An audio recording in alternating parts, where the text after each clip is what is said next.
Nyande nogas e joyi lewru Juyabru hitande ujune ɗiɗi e nogas e nayi. Maayo Faran heɓi arɗo keso biyeteɗo arɗo Abubakar arɗo Amadou laatiɗo arɗo lamminaɗo lamba 13 ha laamu Maayo Faran. Alhaji Abdul Nasir Yaya wari diga lesdi Kamaru ngam yi'ango gite mako no laamu mai waɗira. Ha kanko joomu jama'aje tafida Maayo Faran Sardauna Belel yaadi e agal mako ɓe o wardi daga lesdi Kamarun hawtade be woɓɓe daga lesdi Nigeria ɓe jotti Maayo Faran ha hukuma pamara Kamayo Balwa. Alhaji Abdul Nasir Yaya andrama e wawugo ɓornogal e woɗugo haali.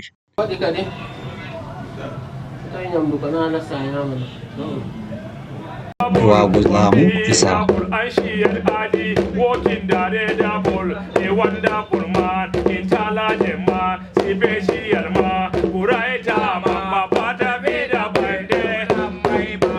Enanta bo jogago diina enanta bo amana. Lesdi Kamaru ɗon sewro e maako ngam laarugo sahu e wallinde o wowi wannugo ummatoje maɓɓe. Non ma nde o yotti Nigeria ko moye fu yiɗa o hota sam ha lesdi Kamaru ngam yi'ugo welugo jonde enanta bo wawugo sahu. Kala garɗo fu ɗon jaɓa tan, mo wari fu no jaɓa. Nden kanko bo oɗo hokka non bo oɗo seyi. Na ko moye on hokkata tawa ɗon seyi. Woɓɓe to ɗon hokka sei a tawa yeso maɓɓe ɗon haɓɓi. Amma Abdul Nasir Yaya tafida Maayo Faran Sardauna Belel romi ha baba mako Alhaji Yaya Mbabo ngam wawugo shahu enanta bo dottaku be andugo jonde duniya no yehirta. Ngam bawɓe haala wi hokkowo rellata, non ma ko moye fu ni yi'ana gite mako nden bo ɗo yetta Alhaji Abdul Nasir Yaya ngam yigo dokkal ngal o hokkata yimɓe enanta bo wawugo jonde. Allah ɓesdi njamu e juutal balɗe. Nda bolle hikma ɗe o waɗi ɓawo nde o yi'i no laamu ha Maayo Faran yehira.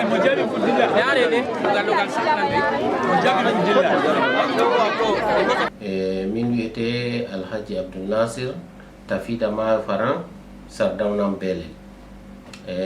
Dow ko en ɗo andi Maayo Faran ɗum ha Nigeria ha district Maayo Faran ɗum ɗon woni ha nder Mabalwa local government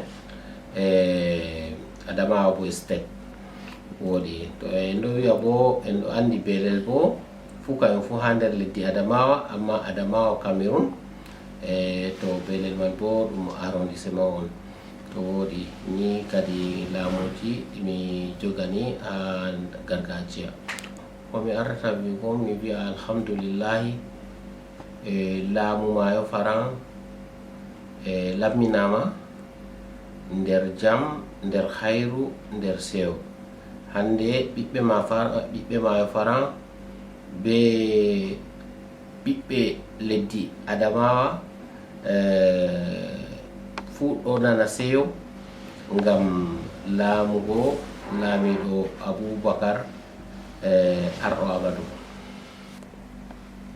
To komi wawata mi wiya jotta ha ko larani komin yelata ha laamu Maayo Faran be lamɗo lamminaɗo arɗo Maayo Faran biyeteɗo arɗo Abubakar. Jotta kam min fu amin min hawta minin saraki en min ɗoftamo heɓa o joga kugal mako o gasna ngal o jogira ngal bo be adilaku.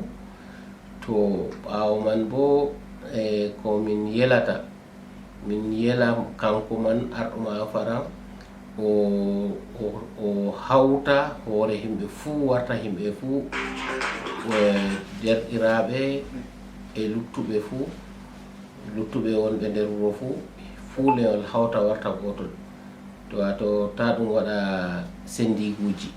Wiyata himɓe marɓe metali to a yahi ko to ɓe suftima ɓe hokkima metalol, lallay nangam a hoosa dongal metalol a ronda dow hoorema ko bo dongal mawlitare wonde feere.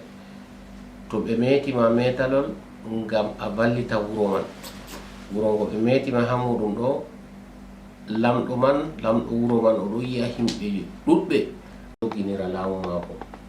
To ummatoje je nanatami ko andiyam miɗo hofna ɓe fuu maɓɓe, miɗo yela ɓe ha ngendamji meɗen en fuu meɗen. Daga bolle Alhaji Abdul Nasir Yaya sobaɓe mako ɓe warti daga lesdi Kamaru, goɗɗo wi kanko fu o jeeɗata dole o mara ko o wiyata haɗon. Nigeria ko fottani am ka ɓe jaɓɓi amin boɗɗum min seyake. Laamu gomin wari min tawi laamu waɗi no hani. Mi laari mi yeeya Yola mi tawi yimɓeji ɗon mari pasali boɗɗum maɗɗo, ɓe wawi jaɓɓama min seyake bo be man. Alhaji Abdul Nasir tafi da ma fara Sardaunan Belel garin addu'a